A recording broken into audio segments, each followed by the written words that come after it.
lá no Novo Testamento, quase no finalzinho do Novo Testamento, nós temos a carta aos Hebreus. No capítulo 1, nós vamos ler 4 versos, do 1 ao 4. Diz assim: há muito tempo Deus falou muitas vezes e de várias maneiras aos nossos antepassados, por meio dos profetas. Mas nestes últimos dias, falou-nos por meio do Filho, a quem constituiu o herdeiro de todas as coisas e por meio de quem fez o universo. O Filho é o resplendor da glória de Deus e a expressão exata do seu ser, sustentando todas as coisas por sua palavra poderosa. Depois de ter realizado a purificação dos pecados, ele se assentou à direita da majestade nas alturas, tornando-se tão superior aos anjos quanto o nome que herdou é superior ao deles. Amém. Amados, estamos iniciando uma nova série de mensagens, e essa série de mensagens está baseada na exposição da carta aos Hebreus.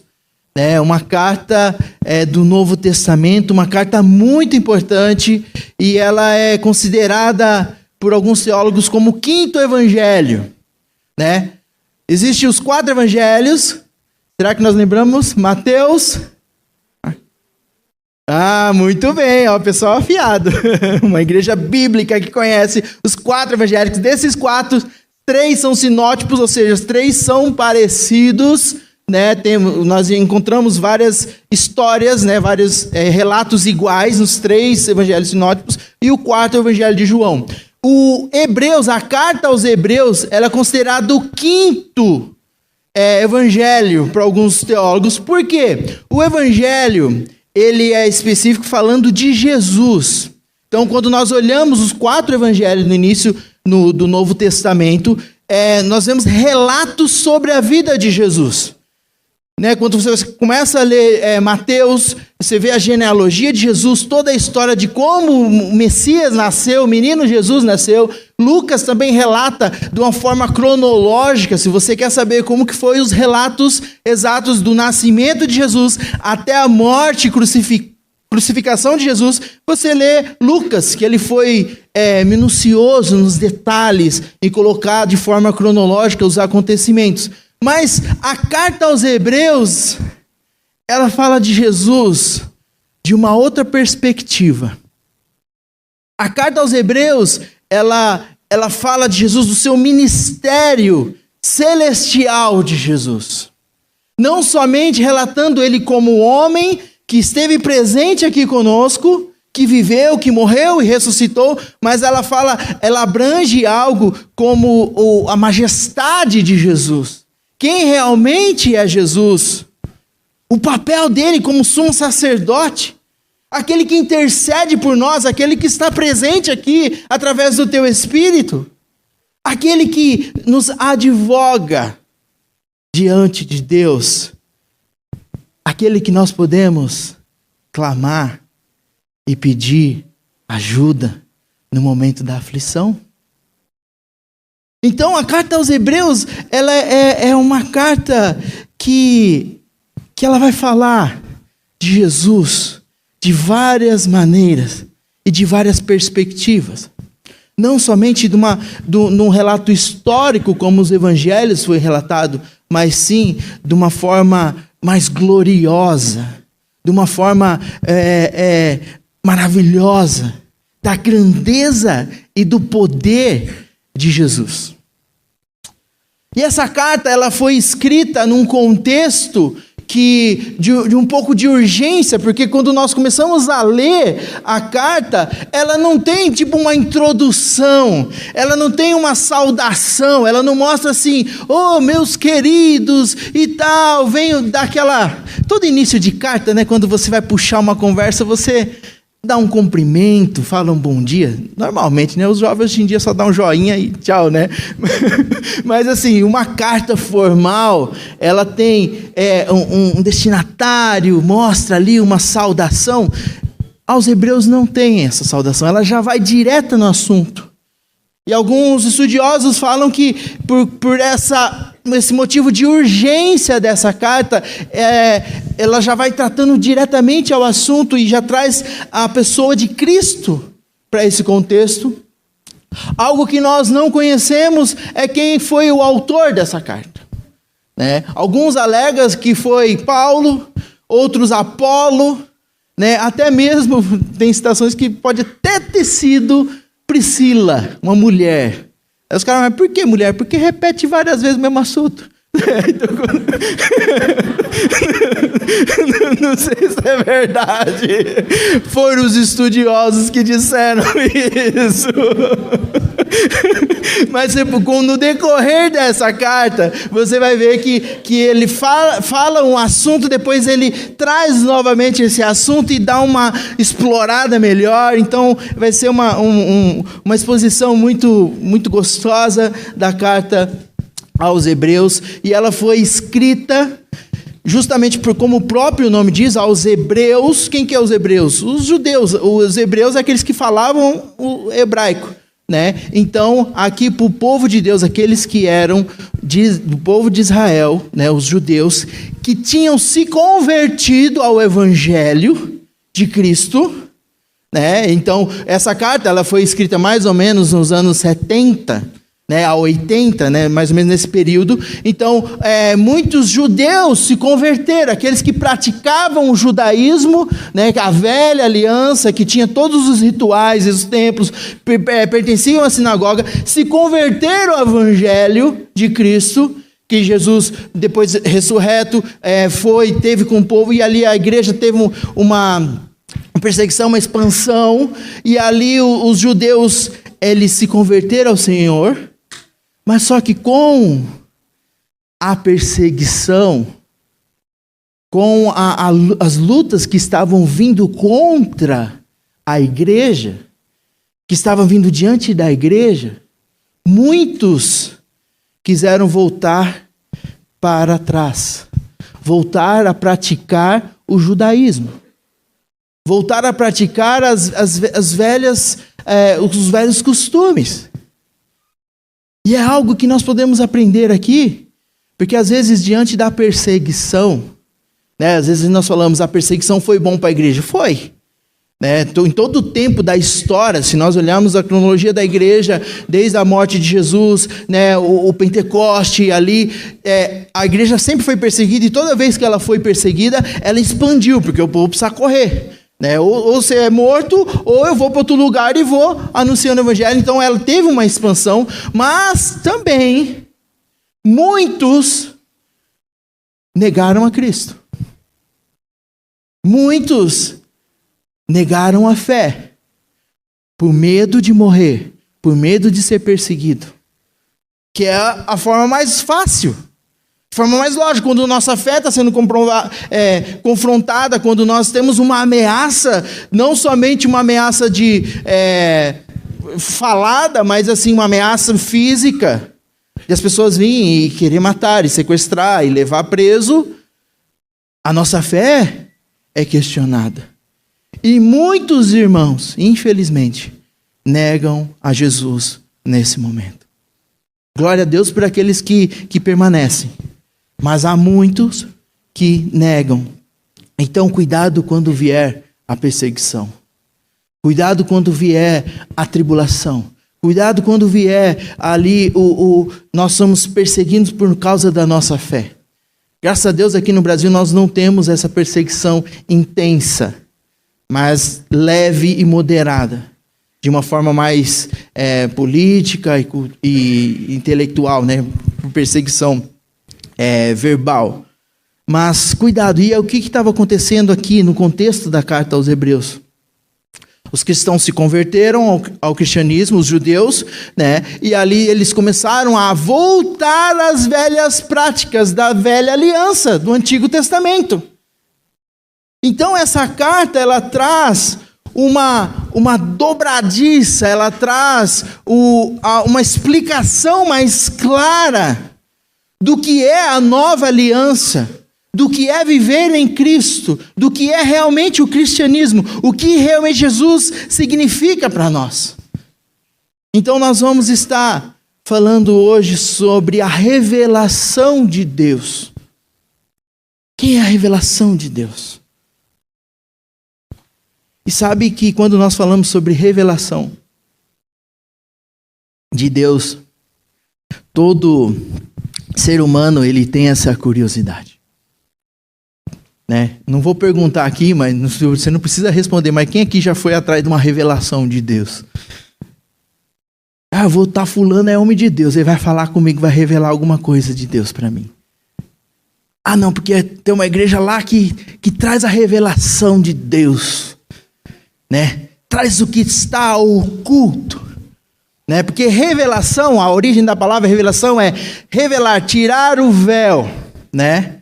Mostrar a realidade, né? Tirar o que está encoberto, trazer a imagem clara. E é algo que nós, quando está relacionado a Deus, nós queremos conhecer quem realmente é Deus. Principalmente o Deus que nós servimos é um Deus invisível e é um Deus espírito. Que nós não conseguimos decifrar ele com uma imagem, com um desenho, com uma escultura. Tanto é que quando nós olhamos para a velha aliança, quando nós olhamos para os 10 mandamentos, Deus fala, não construa nada que venha fazer para que eu que represente a mim. Não construam nenhuma imagem e semelhança, nem se prostrem, porque vocês não vão conseguir refletir através de uma imagem quem eu sou. E ele colocou regras, falou, não façam isso, não se prostrem, porque vocês não têm essa condições de tentar expressar através de uma imagem, de uma obra de arte que vocês podem criar, tentar representar quem é Deus. Por isso que ele coloca uma regra. Ele falou, não faça isso. Não se prostre disso. Porque eu sou. Eu sou. E Moisés perguntou, mas quem que... Você está falando comigo, Deus, e eu vou falar para Faraó, e eu vou falar quem que é? Fala, somente o eu sou te mandou. É muito forte isso. E quando nós olhamos essa carta de Hebreus, ela traz a revelação de quem é Deus através de uma pessoa. E quem é? Jesus Cristo. Se nós queremos conhecer quem é Deus, saber a tua vontade, conhecer as expressões de Deus, nós primeiro temos que conhecer a Jesus Cristo. E é isso que essa carta vai falar, de várias maneiras. E quando nós olhamos aqui para esses 4 versos que lemos, o primeiro já diz, há muito tempo Deus falou muitas vezes de várias maneiras aos nossos antepassados por meios de profeta. Então, antes de Jesus, antes de Cristo, Deus falava por várias maneiras com o seu povo. A velha aliança é marcada por várias formas. A sarça ardente ali, quando Deus falou com Moisés, né? Tire a sandália dos teus pés, porque o lugar que você está é santo. E ali o fogo não consumia aquela sarça, aquele, digamos, mato, né? Matagal, aquela coisa. E ali Deus falava através de anjos. Falava através de profetas. Levantava um profeta no meio da nação e falava, ó, se arrependam, muda de vida. Falava para o rei, falou, rei, você está indo mal. Volte para a palavra. Deus usava pessoas, anjos, até mesmo a própria voz. A natureza usou até uma jumenta. É verdade ou não é? Jesus, né? Deus usou várias maneiras na antiga aliança. Ele pode falar ainda hoje dessa forma? Pode. Deus é poderoso para poder levantar um profeta e falar? Pode. Mas quando nós lemos Hebreus, ele fala que ele revelou através do Filho. E sabe quando nós não entendemos muito as Escrituras? Nós queremos voltar para a velha aliança e falar, Deus vai me falar somente daquela forma. levantando o homem, levantando um profeta, levantando até mesmo um sobrenatural, algo que possa trazer e falar no meu coração, e eu vou crer dessa forma. Eu só vou ouvir a voz de Deus, eu só vou entender a revelação de Deus se algo sobrenatural acontecer. E aí eu vou dar credibilidade. Mas se o pastor Lucas falar sobre Jesus lendo a Bíblia, isso aí é o pastor Lucas, não é a revelação de Deus. Olha como que as coisas acontecem. E quando nós olhamos para o Velho Testamento, nós podemos ver Deus fazendo sinais e maravilhas o tempo todo.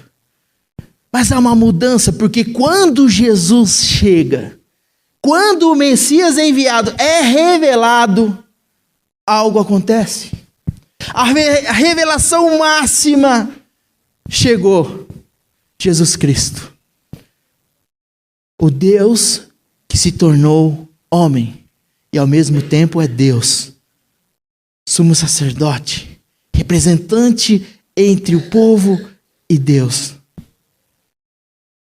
Então hoje nós podemos olhar e ver que o Senhor se revela de uma forma diferente do que ele falava na antiguidade. Muitas vezes ele se revelou, falava através de sonhos, de revelações, de profecias, de sinais. Quantas vezes a gente já ouve e fala, não, eu sonhei com alguma coisa, né? E Deus falou comigo. Glória a Deus por isso. Deus pode falar um sonho. Mas quando nós abrimos a palavra, conhecemos Jesus, ele fala conosco. Vamos continuar. Segundo parte, nesses últimos dias nos falou pelo Filho, verso 2 e 3. Mas nesses últimos dias, falou-nos por meio do Filho, a quem constituiu herdeiro de todas as coisas, por meio de quem fez o universo. O Filho é o resplendor da glória de Deus e a expressão exata do seu ser, sustentando todas as coisas por sua palavra poderosa. Olha aqui quem é a pessoa de Jesus. Olha a grandeza e a representação do Filho de Deus enviado neste mundo. Ele, nesses últimos dias, o que significa esses últimos dias? Esse tempo que nós estamos vivendo. Depois que Jesus morreu e ressuscitou e foi assunto ao céu, já começou os últimos dias. E cada dia está mais perto da volta dele. Cada dia que passa, cada domingo que você vem no culto, fala, eu estou mais perto da volta de Cristo.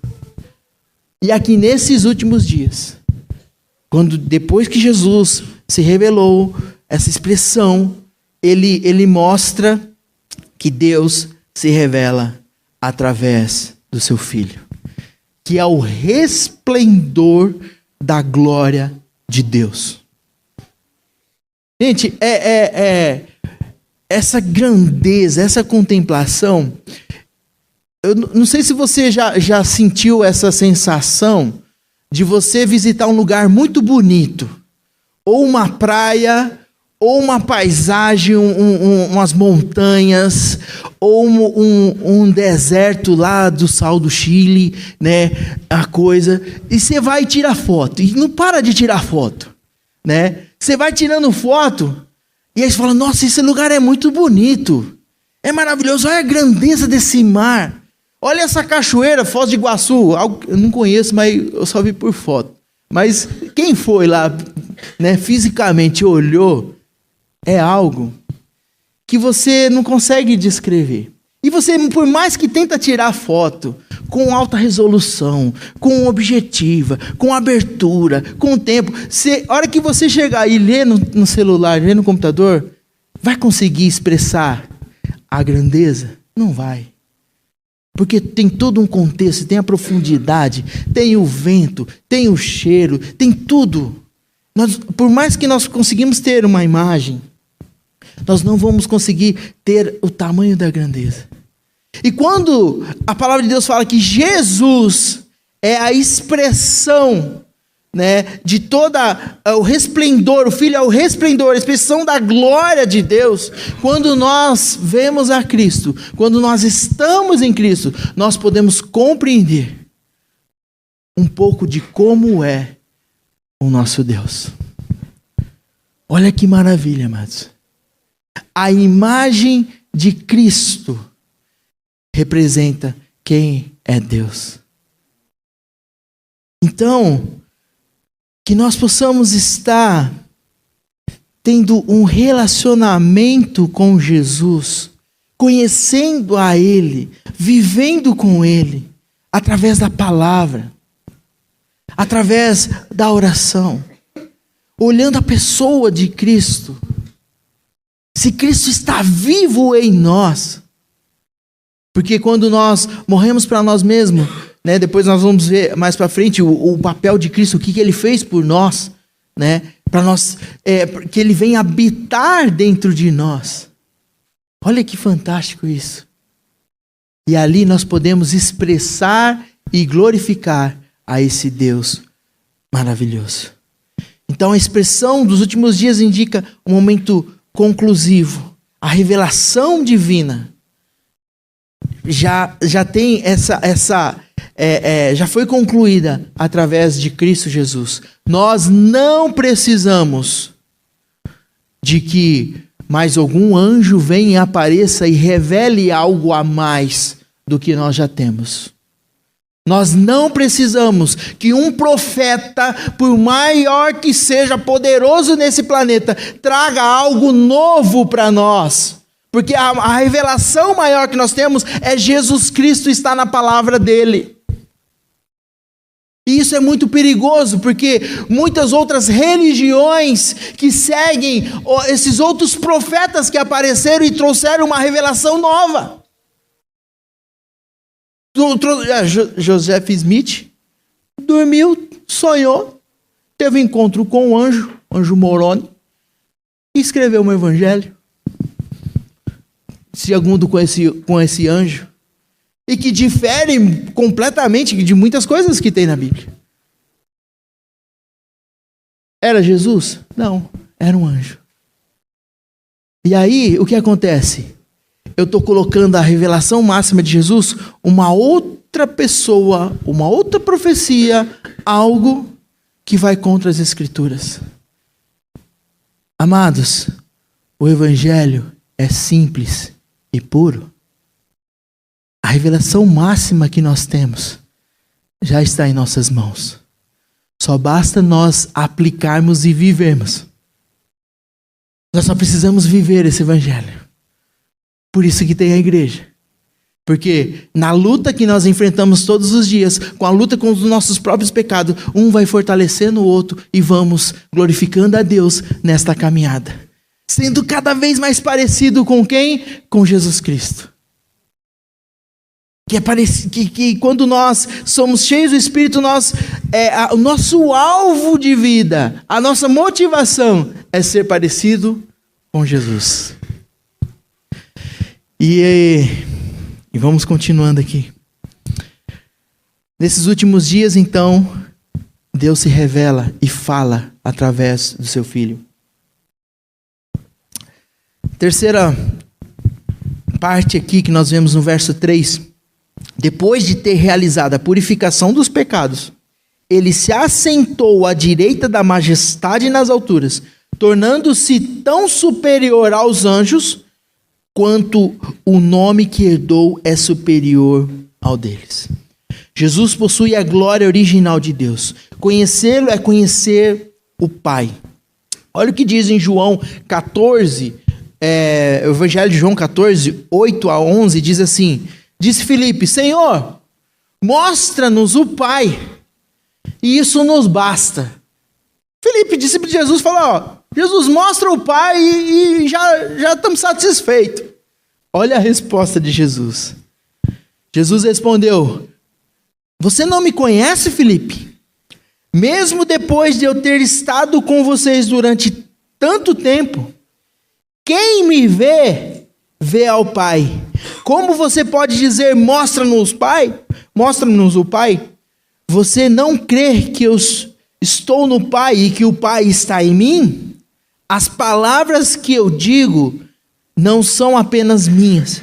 Ao contrário, o Pai que vive em mim está realizando a sua obra.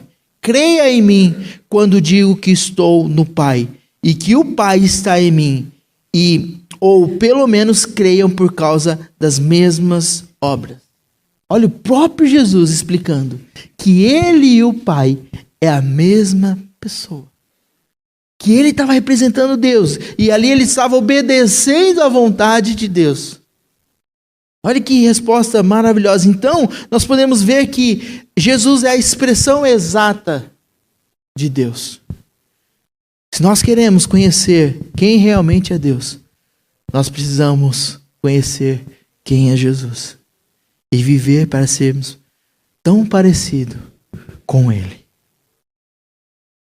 Então, Hebreus ele traz essa grandeza, né? Ele mostra a superioridade de Jesus. Né? E depois, no final do texto aqui, no verso 4, que fala que ele é tão superior aos anjos, né? Que aí ele diz, havia entre os judeus o pensamento, né? Que... Deixa eu ler o verso 4, o último. Né? Depois de ter realizado a purificação dos pecados, ele se assentou à direita da majestade nas alturas, tornando-se tão superior aos anjos quanto o nome que herdou, que é superior ao deles. Né? Então aqui nós vemos que Jesus até sobre os anjos, que é criação de Deus, ele é superior. Né? Não quero entrar muito nesse assunto, porque senão eu vou entrar na outro sermão. Mas nós podemos ver, amados, a grandeza de Jesus. E ali, o papel que ele fez em nossas vidas, quando nós vemos aqui no verso 3, depois de ter realizado a purificação dos pecados, quando Jesus morreu na cruz e o sangue dele verteu, aquele sangue que purifica os nossos pecados, que foi pago por nós. Era nós que devíamos ter morrido naquela cruz. Mas Jesus pagou os pecados. Ele nos justificou diante de Deus. Nós tínhamos uma dívida e essa dívida foi paga por Jesus. Isto é a justificação. É o ato de justiça. A justiça foi feita porque alguém pagou. E quem pagou foi Jesus e pagou um alto preço por isso. Então, nós podemos olhar aqui e ver que essa obra maravilhosa de Cristo, que está assentado à direita de Deus, né? E que enviou o seu Espírito, né? O Espírito Santo que está conosco para nos confortar, nos consolar, para nos ajudar a passar por esse tempo e esperarmos a segunda vinda, a vinda dele, até nós nos encontrarmos com Cristo. Jesus é a revelação de Deus. Vocês querem conhecer a Deus? Conheçam a Cristo. Vivam para Cristo. O Evangelho está bem claro e declarado para nós. E que o Senhor venha continuar revelando quem é Cristo para nós. Que nós não precisamos ficar buscando em outras fontes, a não ser Jesus. Quem é Deus? Tirando essa curiosidade que temos de buscar em outros lugares, mas sim que nós possamos focar e falar, Senhor, o teu Espírito é presente. Jesus Cristo está vivo e Ele fala conosco. E Ele é a revelação de Deus. Depois nós vamos ver outras características de Cristo, né? Como nosso advogado, como intercessor. Mas algo que nós podemos ter certeza nessa manhã, que Ele está vivo e que você pode buscar e orar para Ele. Pedir perdão pelos seus pecados, se arrepender e viver uma vida para Ele. que Ele é a revelação de Deus para nós. Amém? Curva sua cabeça, vamos orar. Pai querido, obrigado, Senhor, pela Tua palavra. Obrigado, ó Pai, porque diante da Tua palavra nós podemos reconhecer quem Tu és. E o Teu Filho enviado aqui nessa terra para morrer na cruz é a revelação que nós temos de Ti, Senhor. E que possamos estar nos aproximando de Jesus a cada dia. Através da oração, através da comunhão, através da Tua igreja, através da Tua palavra, ó Pai. E que o Senhor continue se revelando através de nós. Através de Jesus Cristo, Senhor. Ó Pai, em nome de Jesus eu te peço.